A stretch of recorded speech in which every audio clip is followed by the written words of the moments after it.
অবসরপ্রাপ্ত প্রাক্তন সেনা ও তার পরিবারকে উচ্ছেদের হুমকি শাসকদের, এমন অভিযোগ তুললেন ওই প্রাক্তন সেনা জওয়ান। অভিযোগ জানালেন বিভিন্ন দপ্তরে। পূর্ব মেদিনীপুর জেলার এগরা 1 নম্বর ব্লকের কুদির আসনের বাসিন্দা শান্তনু মহাপাত্র নামে এক ব্যক্তি ভারতীয় সেনায় কর্মরত ছিলেন। দেশের বিভিন্ন প্রান্তে ভারত মায়ের জন্য লড়াই করেছেন। বর্তমানে তিনি অবসরপ্রাপ্ত একজন সেনা জওয়ান, কিন্তু বর্তমানে পরিবার নিয়ে আতঙ্কে রয়েছেন প্রাক্তন ভারতীয় সেনা শান্তনু মহাপাত্র। এদিন সংবাদ মাধ্যমের সামনে এই অবসরপ্রাপ্ত জওয়ানের অভিযোগ, তিনি দীর্ঘদিন ধরে এই এলাকার স্থায়ী বাসিন্দা এবং পঞ্চায়েতের অনুমতি নিয়ে বাড়ি করে পরিবারকে নিয়ে বসবাস করছেন, কিন্তু বর্তমানে তার বাড়ির অদূরে একটি জল নিকাশি সংক্রান্ত ব্যাপার নিয়ে তাকে উচ্ছেদের পরিকল্পনা করা হচ্ছে এবং তার পরিবারকে বিভিন্নভাবে হেনস্থার চেষ্টা করছে স্থানীয় শাসক দলের নেতা ও তার দলবল। এছাড়াও শান্তনুবাবু বললেন, দীর্ঘ কয়েক বছর দেশের সেবায় নিজের পরিবারকে ছেড়ে নিজের জীবন বাজি রেখে লড়াই করেছি সকলের সুরক্ষার জন্য, কিন্তু আজ আমার পরিবার সুরক্ষিত নয়। আমার বিরুদ্ধে আনা জায়গা সংক্রান্ত বিষয়ে মিথ্যেভাবে আমাকে হেনস্থা করা হচ্ছে। প্রশাসনের দ্বারস্থ হয়েছি, বর্তমানে বিষয়টি আদালতের বিচারাধীন।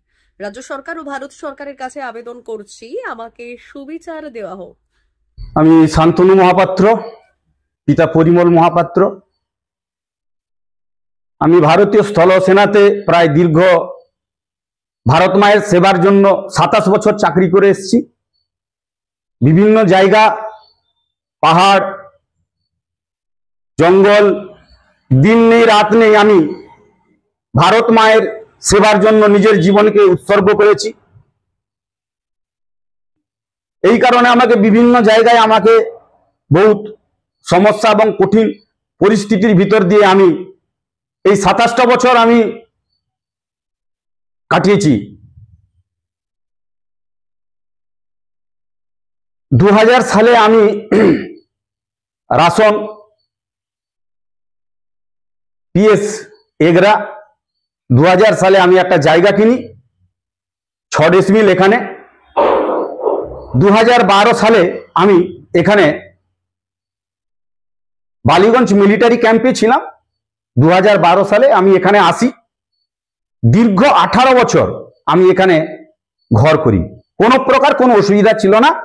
পঞ্চায়েত পারমিশন নিয়ে আমি এখানে ঘর করি এবং আজ 18 বছর পর এমন ভাবে কিছু লোক সামান্য একটা জল নিকাশিকে নিয়ে, যেই জল নিকাশিটা 18 বছর ধরে ছিল না, ওনাদের আমি জিজ্ঞাসা করব 18 বছর এই জলটা কোথায় ছিল। ওই জলটাকে কেন্দ্র করে 18 বছর পর আমার বাড়ির সামনে দিয়ে গায়ের জোরে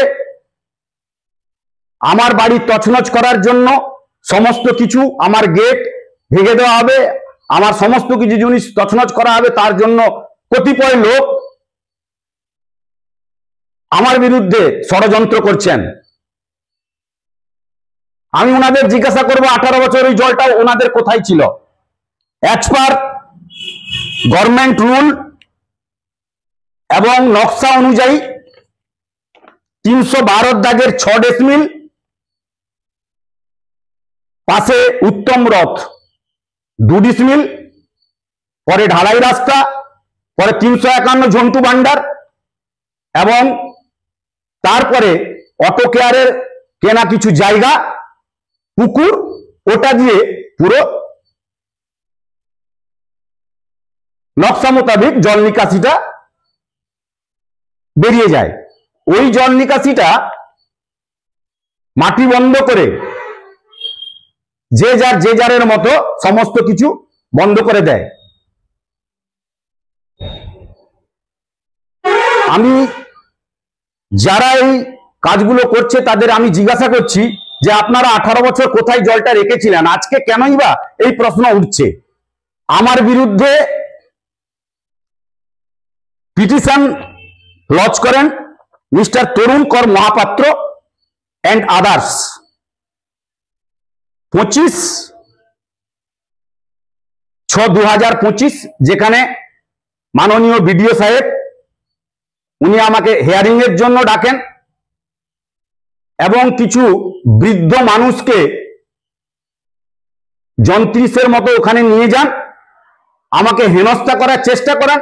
আমি বিডিও সাহেবকে বলি, স্যার 18 বছর ধরে কোনো জল নিকাশি এ পথ দিয়ে ছিল না, হঠাৎ করে অন্যায় কেন কাজ আমার জন্য হচ্ছে? আমি আপনার কাছে এই প্রশ্নটা রাখছি স্যার। তাতে উনি বলেন, এবং mister Tarunkar Mohapatra and others, Anup Kumar Bhandar ওরফে গোকুল ভান্ডার এবং তার সাথে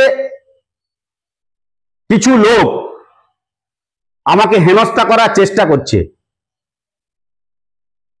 এবং যাতে এই জলটাকে নিয়ে একটা স্ক্যান্ডেলিং করা যায় এবং কারোর ক্ষতি করা যায় এবং আমাকে উচ্ছেদ করা যায়, তার জন্য এরা হাত দিয়ে আমার পিছনে পড়ে আছেন। এরা টিএমসির লোক, তৃণমূলের লোক এরা। আমি আমাদের ম্যাজিস্ট্রেট সাহেবকে আমি আবেদন করেছিলাম, জানিয়েছিলাম।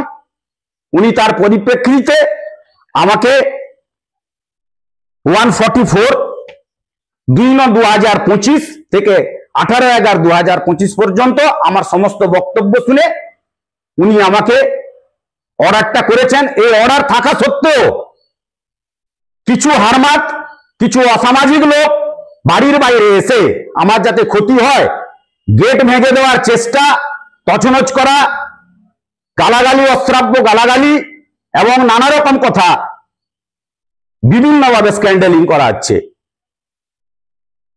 আমি ভারত মায়ের সেবা 27 বছর করার পরে আমার কি এটাই উপহার?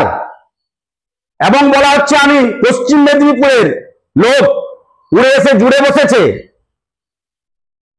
বাকি আমার মুখে আসবে না, সে ভাষা আমি বলতে পারবো না, যেহেতু আমি ভারতীয় সেনার একজন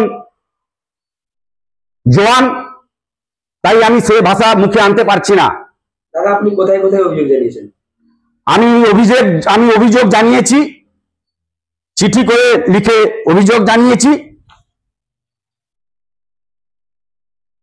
এসডিপিও সাহেবকে জানিয়েছি, এসডিও সাহেবকে জানিয়েছি, আইসি এগরা পুলিশ স্টেশন এগরা পূর্ব মেদিনীপুর ওনাকে জানিয়েছি, গ্রাম পঞ্চায়েত ছত্রী প্রধান ছত্রী পূর্ব মেদিনীপুরকে জানিয়েছি, Shri Bhairab Chowdhury IAS ADM DL and LRO Tamluk ওনাকে চিঠি দিয়ে জানিয়েছি, এবং ডিএম সাহেবকে পূর্ব মেদিনীপুরে ওনাকে জানিয়েছি, বিডিও সাহেবকে জানিয়েছি, বিএলআরও সাহেবকে জানিয়েছি। সবাইকে আমি জানিয়ে চিঠির মাধ্যমে অবগত করেছি।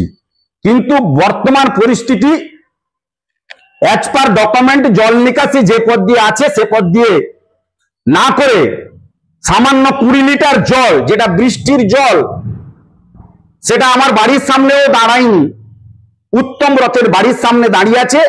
ওই বৃষ্টির জল যেটা, সেই জলটাকে কেন্দ্র করে সেটাকে নিয়ে একটা রাজনীতি করা হচ্ছে এবং আমাকে উচ্ছেদ করার জন্য চেষ্টা করা হচ্ছে। এই জায়গায় যতজন প্রতিবেশী রয়েছেন তারা কি আপনার বিরুদ্ধে কোনো রকম কমপ্লেইন? না, এই জায়গায় যারা প্রতিবেশী আমার আছেন তাদের কোনো অভিযোগ নেই।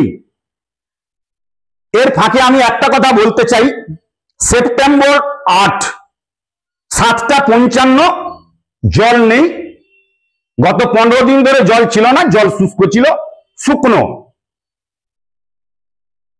মেন রাস্তার হাইট আর নিচে যেখানে গর্ত আছে, ওই গর্তের যে জায়গাটা আছে ওখানে সামান্য বৃষ্টির জল দাঁড়ায়।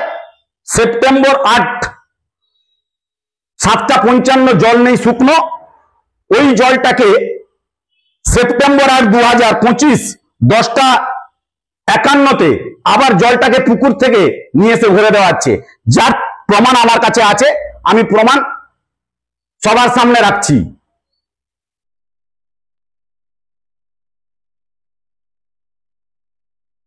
মানে কি সমস্যার মধ্যে রয়েছে? বর্তমান আমি এত সমস্যায় আছি, আমার বৃদ্ধ বাবা মা, মাস্টারমশাই, উনি 82 বছর বয়স, উনি আমার কাছে থাকেন। 72 বছরের মা আমার কাছে থাকেন। আমার দুটো মেয়ে বাইরে থাকে। আমার মিসেস আতঙ্কতে আছে। আমার একটা ছোট বাচ্চা ক্লাস 7-এ পড়ে, সেও আতঙ্কতে আছে। আমরা আতঙ্কের ভিতর দিয়ে আছি। এ হারমাদ বাহিনী কখন কোন মুহূর্তে কোথায় কি করবে না করবে তার জন্য আমি আবেদন করেছি ম্যাজিস্ট্রেট সাহেবকে।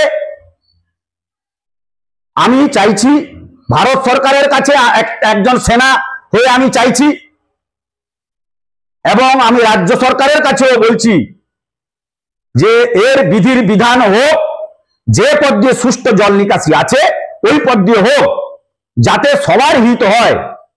কেনই বা আমার বাড়ির মুখের সামনে দিয়ে জল নিকাশিটা জোরপূর্বক করা হচ্ছে, কেন বা আমার ক্ষতি করা হচ্ছে?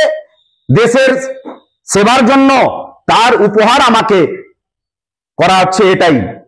আমি এটাই অনুরোধ করব প্রশাসনের কাছে, ভারত সরকারের কাছে এবং রাজ্য সরকারের কাছে, যে এই অন্যায় আমার সাথে যেমন ভাবে হচ্ছে এই অন্যায় যেন কারোর সাথে না হয়, এবং যিনারা করছেন উনার বিরুদ্ধে কড়া থেকে কড়া সাজা হোক।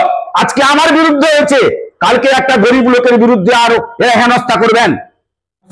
এমনকি আমাকে সামাজিক বয়কট করা হয়েছে। আমি একজন ভারতীয় সেনা হয়ে একটা নিন্দার ব্যাপার, একটা লজ্জার ব্যাপার যে আমার সাথে জঘন্য ব্যাপারটা হচ্ছে, এটা সত্যি খুব দুঃখের ব্যাপার। 399 hotel and restaurant, Narayangarh bypass, পশ্চিম মেদিনীপুর। আমাদের এখানে সকাল, দুপুর ও রাত্রিকালীন আহারের সুব্যবস্থা রয়েছে। সকালের টিফিনে পাবেন স্ন্যাক্স, পরোটা, আলুর paratha, bread omelette, bread toast, dosa, idli, sambar vada সহ অন্যান্য আইটেম। দুপুরের খাবারে পাবেন ভেজ ও নন ভেজ আইটেম, লাউ চিংড়ি, চিংড়ি মালাইকারি ও ইলিশের নানান পদ, ভাত, খাসি ও মুরগির মাংস। রাতের খাবারে থাকছে একাধিক ইন্ডিয়ান ও নন ইন্ডিয়ান সুস্বাদু ও সুস্বাস্থ্যকর খাবার। সুলভ মূল্যে ও পরিচ্ছন্ন খাবারের একটাই ঠিকানা, P99 hotel and restaurant, Narayangarh bypass, Narayangarh, পশ্চিম মেদিনীপুর। বিশেষ দ্রষ্টব্য, আমাদের এখানে সকল অনুষ্ঠানে খাবারের অর্ডার নেওয়া হয়।